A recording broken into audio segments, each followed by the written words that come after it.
Environment इतना अच्छा है कि जो चीज़ें हमें नहीं भी पता उन्हें सोचने का, उन्हें देखने का और उन्हें जानने का मौका मिलता है।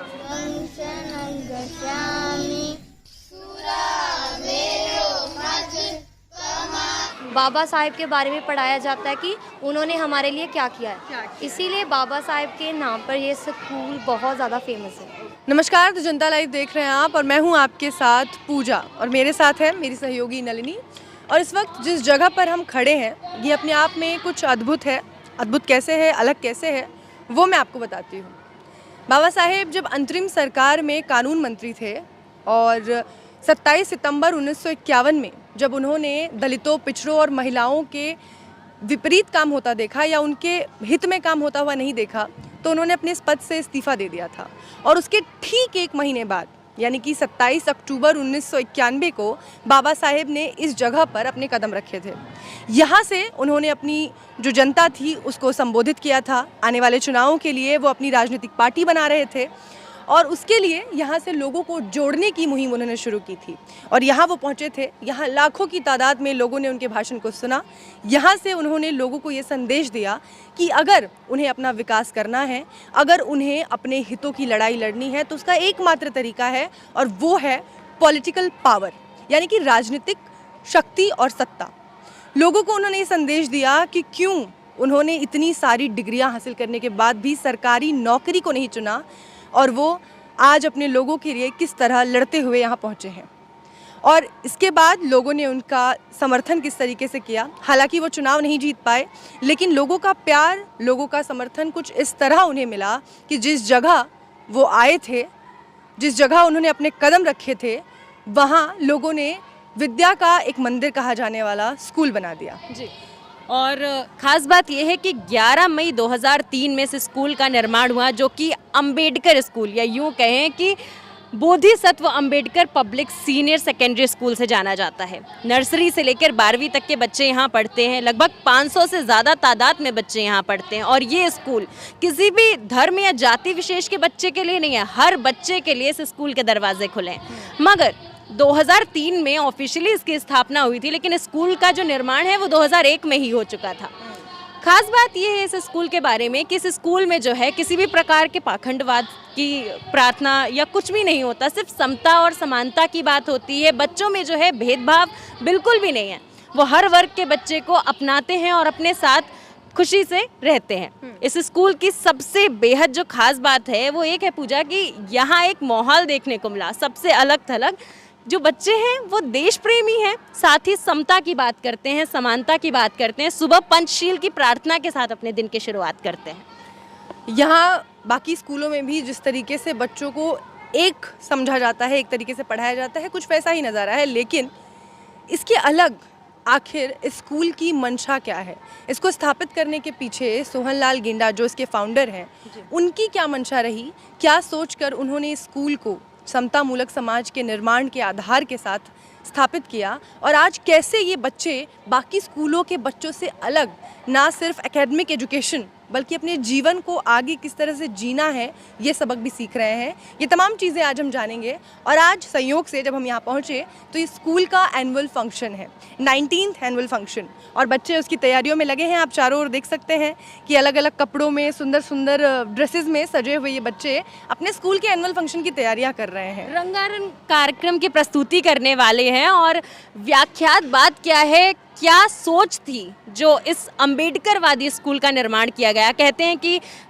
किसी के भी जीवन काल की शुरुआत स्कूल से होती है। शिक्षा का मंदिर ही है जो इंसान को बेहद आगे तक ले जाता है। तो ऐसी क्या खास बात थी और किस सोच के साथ इस स्कूल का निर्माण किया गया, यहाँ के टीचर्स यानी कि शिक्षकों से जानेंगे और साथ ही यहाँ के बच्चों से भी बात करेंगे कि इस स्कूल में ऐसा क्या अलग है जो बाकियों स्कूल में नहीं है, क्यों उन्होंने इस स्कूल को चुना। देखिए, यहाँ आपको सबसे पहली चीज़ जो मैं नोटिस करवाना चाहूँगी कि यहाँ जो पोस्टर्स लगे हुए हैं स्कूल पर, ये अलग हैं। बाकी जगहों पर आपको जो लिखा हुआ मिलता है वो अलग अलग दोहे या अलग अलग सीख होती है। यहाँ जो लगा हुआ है वो पुरोधा हैं इतिहास के, जिन्होंने इतिहास में बराबरी पर काम किया, जिन्होंने इतिहास में गैर बराबरी को चुनौती दी।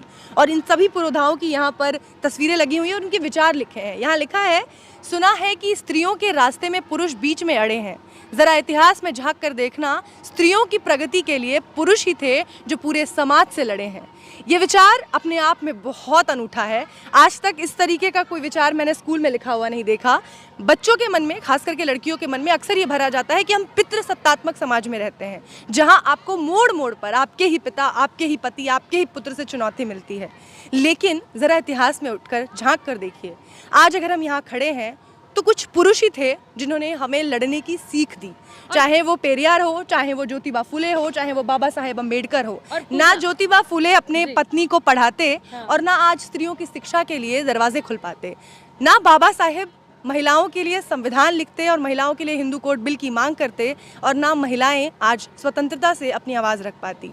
और पूजा, माता सावित्री की तस्वीर भी यहाँ है। जिन लोगों को नहीं पता उनको मैं बता दूं कि माता सावित्री वो स्त्री हैं जो पहली महिला शिक्षक थी, जिन्होंने महिलाओं के शिक्षा के, जो कहते हैं अधिकार का जो हनन समाज कर रहा था, उस अधिकार को उन्हें वापस दिलाया। लड़कियों को दबे वर्ग से शिक्षित कराया, लड़कियों के अधिकार के लिए लड़ी। अगर आज मैं और पूजा यहाँ खड़े हैं और हक से इस माइक के साथ बात कर सकते हैं तो वो कहीं ना कहीं माता सावित्री की वजह से। और देखिए एक और चीज़, यहाँ बहुत सारी ऐसी चीज़ें हैं जिससे हम नहीं आगे बढ़ पा रहे। हम बाद में उनसे बात भी करेंगे और जानेंगे भी। लेकिन एक और चीज़ है, मैं अपने कैमरामैन से रिक्वेस्ट करूँगी कि वो उधर कैमरा पैन करे। यहाँ पर APJ अब्दुल कलाम के विचार भी बाबा साहेब पेरियार और ज्योतिबा फुले के विचारों के साथ लगाए गए हैं, जहाँ उन्होंने लिखा है कि don't take rest after your first victory, because if you fail in second, more lips are waiting to say that your first victory was just luck। यहाँ इन्होंने बराबरी को बराबर ध्यान में रखा है, और इसीलिए यहाँ आपको भगत सिंह के भी विचार देखने को मिलेंगे, यहाँ आपको माता सावित्री बाई की तस्वीर देखने को मिलेगी। लेकिन यहाँ सबसे एक अलग बात, एक अनूठी बात यह है कि यहाँ बच्चों के जो विचार हैं वो इन तमाम ऐसे इतिहास में पुरोधा रहे लोगों के विचारों से भरे जा रहे हैं, जिनकी सीख मात्र ही आपको एक अच्छा व्यक्ति बना देती है। इन ऐसे लोगों के विचारों को बच्चों के जहन में डाला जा रहा है, जिनके पूरे जीवन को एक आदर्श मानकर हम और आप पढ़ते रहे हैं। ऐसे में ज़रा सोचिए कि अगर उन बच्चों को सिर्फ इनकी सीख दे दी जाए रोज़, तो वो बच्चे कितने अच्छे व्यक्तित्व के साथ बड़े होंगे। और जब ऐसे व्यक्तित्व के लोग भारत में एक साथ आगे बढ़ेंगे तो कितनी बेहतर युवा पीढ़ी मिलेगी भारत को। और जो समता की मशाल बाबा साहेब जला कर गए हैं, वो वाकई जो है जागरूक हो पाएगी, जल पाएगी। अब इसी के साथ आपको लेकर चलते हैं, स्कूल का दौरा कराते हैं, क्या क्या चीज़ें यहाँ मौजूद हैं, किस तरीके की लाइब्रेटरी हैं, क्लासेस हैं और शिक्षक हैं, सबसे बातचीत करें।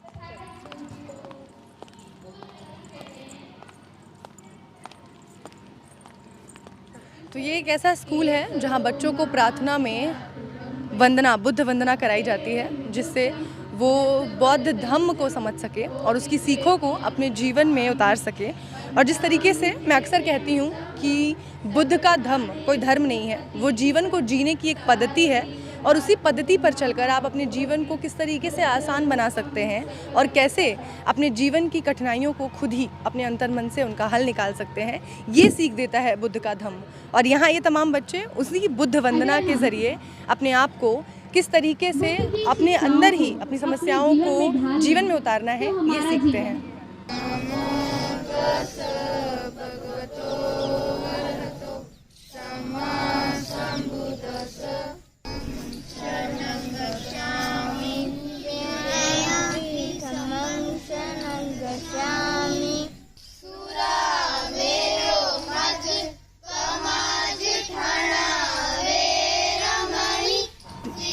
तो यहाँ आप देख सकते हैं कि किस तरीके से बाबा साहेब, ज्योतिबा फुले और गौतम बुद्ध की प्रतिमा है, जिनकी गौतम बुद्ध की वंदना यहाँ हुई। और यहाँ जो गेस्ट बैठे हैं उनमें भी आप देख सकते हैं कि जो तमाम भंते हैं, बौद्ध धर्म के जो गुरु हैं, वो यहाँ बैठे हुए हैं और तमाम गेस्ट वगैरह भी यहाँ बैठे हैं। तो एनुअल फंक्शन की पूरी तैयारी है, बच्चों ने अपनी तैयारी कर ली है और अब पूरा ये एनुअल फंक्शन जो है वो शुरू होने वाला है।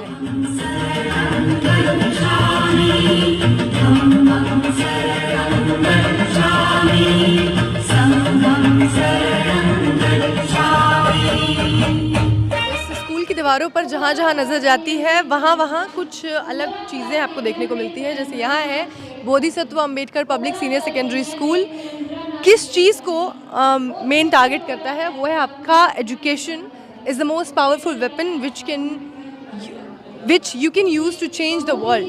तो किस तरीके से बच्चों को वो यहाँ इस तरीके से एजुकेट करते हैं कि वो आगे चल के ना सिर्फ अपने देश को बल्कि पूरे विश्व को बदलने की काबिलियत रख सके। यहाँ देखिए सावित्रीबाई ज्योतिराव फूले, उनके जन्म और उनके मृत्यु की तिथि